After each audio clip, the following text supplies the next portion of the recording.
Breaking news, Amerika inatake ang dalawang Iran oil tanker upang hindi sila makalapit sa Iran port. Gumamit ang Amerika ng FA-18 Super Hornet mula sa aircraft carrier. President Trump muling binalaan ang Iran na huwag itong makipaglaro sa Amerika. China, galit na galit dahil sa ipinakitang lakas ng Japan firepower sa Pilipinas. Nababahala naman ang China nang pinaputok ng Amerika at Pilipinas ang Typhoon missile launcher na armado ng Tomahawk land attack cruise missile. Kabado ang China mga kabayan dahil magiging easy target ang kanilang mga peking isla sa West Philippine Sea. Nagpaabot naman ng mensahe ang Chinese Foreign Ministry na alisin ang Typhoon missile sa Pilipinas. Pero gate ni Department of National Defense Gibo Teodoro Jr. dapat pang dagdagan ang mga high-tech na kagamitan pang-depensa ng Pilipinas para sa deterrence at patuloy na banta sa West Philippine Sea.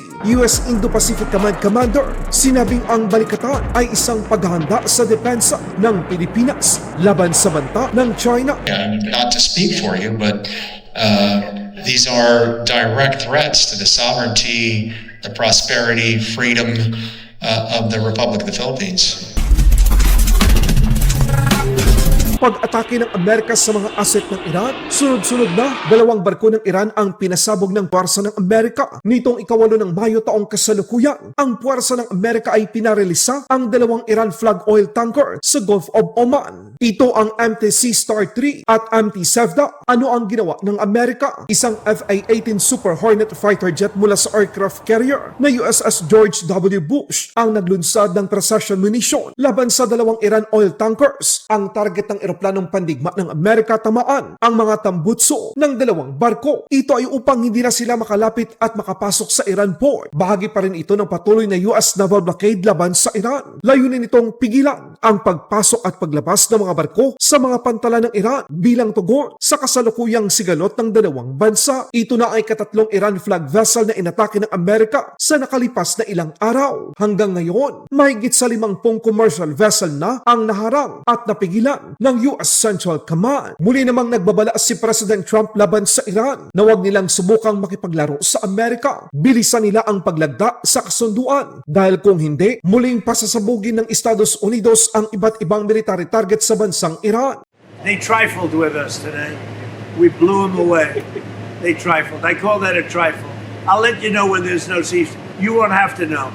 If there's no ceasefire, you're not going to have to know. You're just going to have to look at one big glow coming out of Iran. And they better sign their agreement fast. Yes, could you give us an update on what is the latest in those talks? No, it's going. The talks are going very well, but they have to understand if it doesn't get signed, they're going to have a lot of pain. They're going to have a lot of pain. They want to sign it. I will tell you, they want to sign it a lot more than I do. You know, we're dealing with different sets of leaders. When you talk about regime change, you know, they keep talking about regime change. Well, we got rid of the first regime, we got rid of the second regime, we got rid of most of the third regime, and then they say, oh, is that regime change? I think it's the ultimate regime change. Sa ibang balita naman, galit ang China sa pakikibahagi ng Japan sa Balikatan 2026. Ito ay matapos paputokin ng Japan ang kanilang mga missile system at Type 16 LITAS sa Pilipinas. Umalma din ang China matapos maglunsad ng Tomahawk missile ang US at Pilipinas noong 5 ng Mayo taong kasalukuyan. Tinawag ng China na extremely irresponsible at playing with fire ang paglunsad ng Typhoon missile ng Tomahawk missile mula sa Leyte na tinamaan ang target sa Fort Magsaysay, Nueva Ecija. Bakit nababahala ang China? Dahil sa presensya ng US Tomahawk missile easy target para sa Amerika at Pilipinas ang mga peking isla ng China sa West Philippine Sea. Muling nakikiusap ang China na alisin na ang Typhoon missile system dahil ito daw ay nakapagpalala ng sitwasyon sa West Philippine Sea. Pero para kay Department of National Defense Secretary Gibo Teodoro Jr., mas kailangan pa ng Pilipinas ng mga high-tech na kagamitan para sa depensa ng ating bansa. We introduce more activities or different activities in probably different areas. Kasi hindi lang naman sa West Philippines ito, probably maybe we might want to see more activities on the Eastern Seaboard. No? Depende yan kung ano i-propose nila sa atin.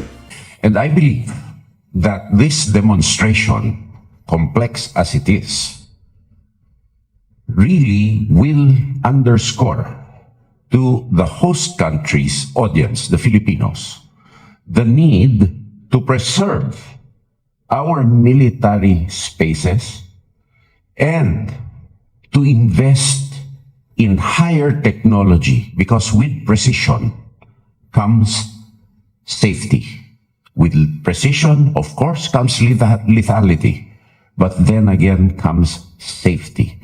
And this needs investments in skill sets, in infrastructure, and in capabilities. Sa mga nagsasabing puro drawing at pakitang tao lang ang ginagawang Balikatan 2026 ng pinagsamang puwersa ng Amerika, Japan at Pilipinas, nagkakamali kayo. Mismong si US Indo-Pacific Command Commander Admiral Samuel Paparo na ito ay paghahanda sa depensa ng Pilipinas. Ito ay dahil sa paulit-ulit na puwersahang pangimasok ng mga barko ng China na siyang nagpapahirap araw-araw sa mga mangingisdang Pilipino at Philippine Coast Guard. In a tense, in a dangerous environment with active coercion ongoing, and the Philippines, certainly Philippine fisherfolk,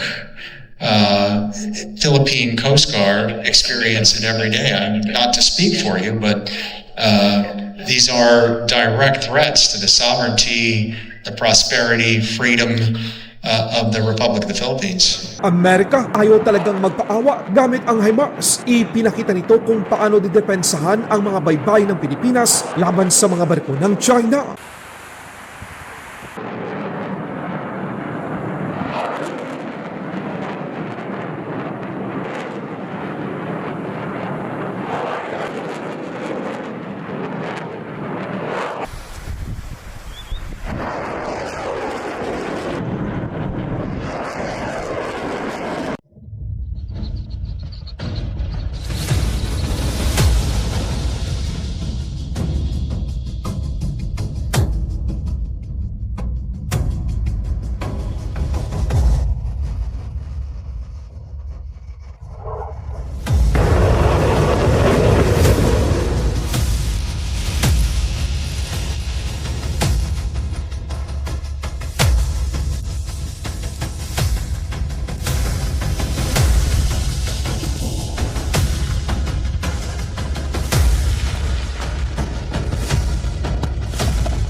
Laban Pinas.